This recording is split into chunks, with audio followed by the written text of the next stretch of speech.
Breaking news today: Russia uses ground and air forces to attack occupied Ukrainian territory.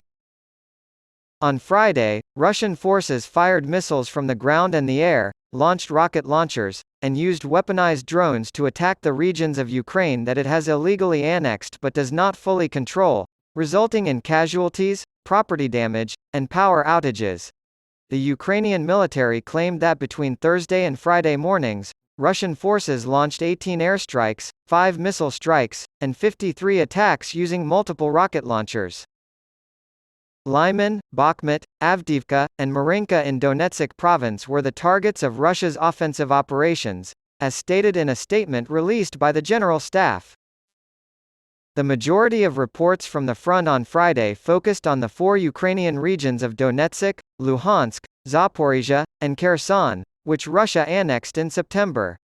Ukraine has signaled it will soon launch a counter-offensive to retake more territory, while Russian President Vladimir Putin has ordered his military to gain complete control of the provinces. Russia's 2014 annexation of the Ukrainian peninsula of the Crimea was also widely condemned internationally.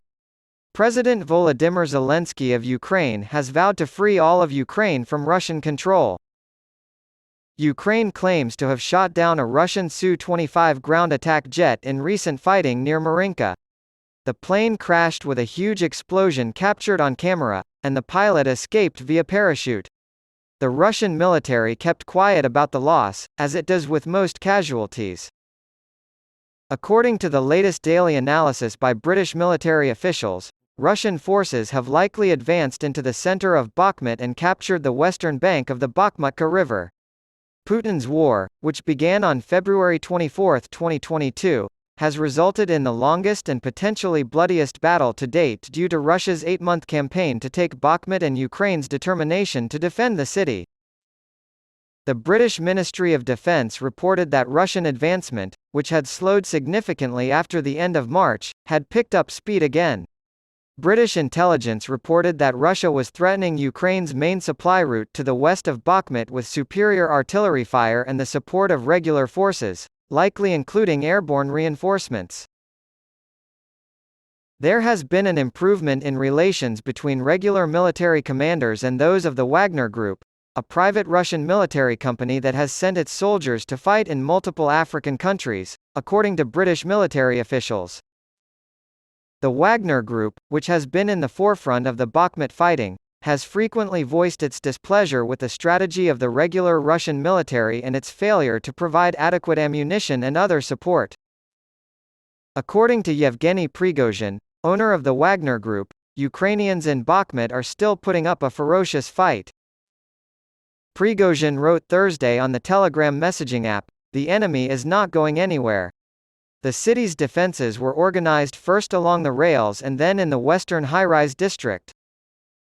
Russia also attacked the city of Sloviansk in Donetsk province with missiles, destroying residential buildings, and a civilian was injured in Bakhmut.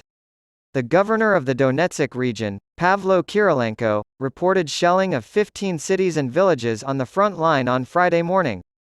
Donetsk's Moscow-appointed mayor, Alexei Kulimzin, claims Ukrainian shelling has killed 1 and injured 6. According to the Russian Defense Ministry, Russian forces engaged Ukrainian forces in several key locations in the annexed provinces, killing dozens of Ukrainian soldiers and destroying drones and other Ukrainian weapons and combat vehicles. Each side usually only reports the casualties it inflicts on the other, and it's usually impossible to independently verify their claims. According to Regional Governor Alexander Prokudin on Friday, 7 people were injured in the partially occupied Kherson province in southern Ukraine in the past 24 hours. Prokudin wrote on Telegram that Russia had launched 46 attacks on the province, including 7 on the regional capital, also named Kherson. On Friday, Russian shelling of the village of Stanislav in the province injured 3 people, including a 10-year-old girl, a 3-year-old boy, and a 30-year-old woman, according to Andriy Yermak, head of the Ukrainian presidential office. A 36-year-old man from Berislav, another city in Kherson province, was killed earlier today by fragments of Russian ammunition. Kherson's residential neighborhoods took 7 shellings, damaging power plants and homes. 6 people were hurt in the Zmiyivka village drone attack.